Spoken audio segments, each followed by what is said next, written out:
د میرمنې کونه مو داسې په اسانۍ سره غټه کړئ. که غټه کونه مو خوښیږي نو دا ویډیو خاص ستاسو لپاره ده. سلامونه دوستانو، په یو نوي معلوماتي او جنسي ویډیو کې درته د وطن کلک چینل نه ښه راغلاست وایم. هیله لرم ویډیو تر پای راسره وګورئ. که ویډیو مو خوښه شوله حتما یې درسره له خپلو ملګرو سره شیر کړئ او همدغه وطن کلک چینل حتما درسره لازمي سبسکرایب کړئ. که د میرمنې غټه کونه مو خوښه وي نو دا ویډیو خاص ستاسو لپاره ده. د میرمنې کونه ولې نه غټیږي او څنګه یې غټه کړو؟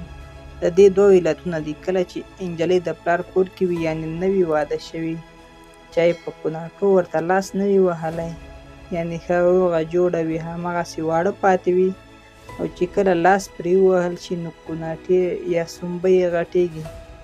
دویم علت یې دا ده چې کله واده شي د میړه کور کې لږ اسوده شي، یعنې ښه ژوند ولري، په دې حالت کې هم د ښځې کوناټې غټیږي، یعنې چې هر ورشی ورته په تیاره ورسیږي د ښځې کوناټې حتما غټیږي.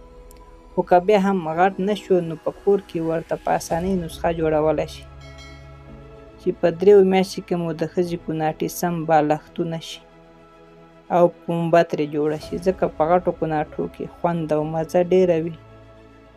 شغین هم پکې ښه خوشحاله وي او سم خوند ورکوي، او چې پې پروت یې لکه سم په ډبل بیډ چې پروت یې. که څوک د ډبل بیډ شوقي وي د میرمنې کوناټې دي غټ کړي او پیڅدې دي سم خوند به ورکړي. نو که د غټو کوناټو شوقي یې داسې کار وکړئ چې د ماهي تیل به راواخلئ، هغه به پاخه کړئ، یعنې جوش به ورکړئ، یعنې ګرم به یې کړئ او په یو بوتل کې به یې واچوئ، او هر وخت مو چې کوروالی کوئ یا مو کوروالی نه کول هغې نه مخکې به دا د ښځې په کوناټو ووهئ او ښه مساج به ورکړئ، ځکه د ماهي تیل ګرم دی او ګرم شی چې په کوناټو بیا په تیره د میرمنو په کوناټو یې ووهل شي غټیږي او وده ورسره کوي او پاسته کیږي.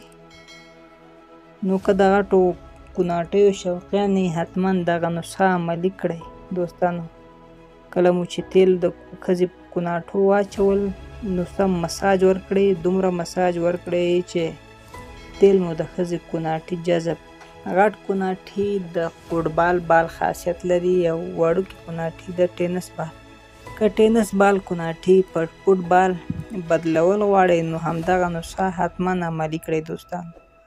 نو دوستانو، دا به زموږ یو معلوماتي ویډیو. که ویډیو مو خوښه شوې وي درسره لایک او شیر یې کړئ او زموږ وطن کلک چینل درسره سبسکرایب کړئ.